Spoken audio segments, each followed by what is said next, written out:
The well-being of our police officers is becoming one of the fastest growing trends in the law enforcement industry. Soaring suicide rates among officers in 2019 sent departments scrambling to create units devoted to improving the mental health of officers. Tonight, our Christine Byers tells us about the latest agency in our area to launch one and how a national tragedy played a role in bringing it here.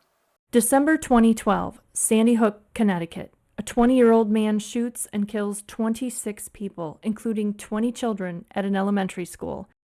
In the aftermath, Connecticut State Police put Sergeant Troy Anderson in charge of the mental health response for all first responders. St. Louis County Lieutenant Scott Roach invited him to talk about that experience during a conference in St. Louis the next year. I sat in the front row just mesmerized and just soaking in every word because I realized not only our agency, but a lot of agencies didn't have anything like this. So Lieutenant Roach started working on the mental health of his fellow officers whenever he could, using Sergeant Anderson as a sounding board.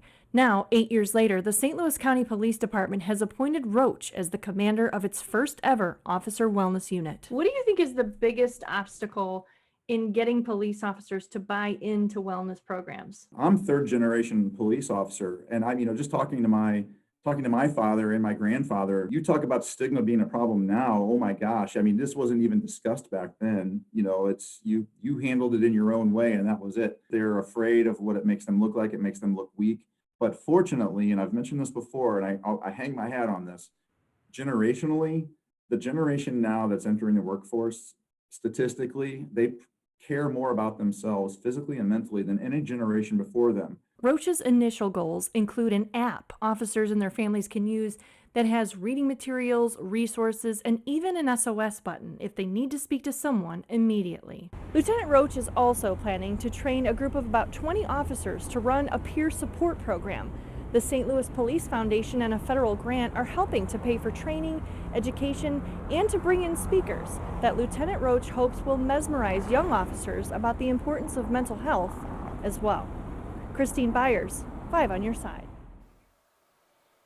Lieutenant Roach is turning to departments in San Diego, Indianapolis, and Seattle as models to build the Officer Wellness Unit. To learn more about how Officer Roach hopes the unit will help officers' families, read Christine's full report on KSDK.com.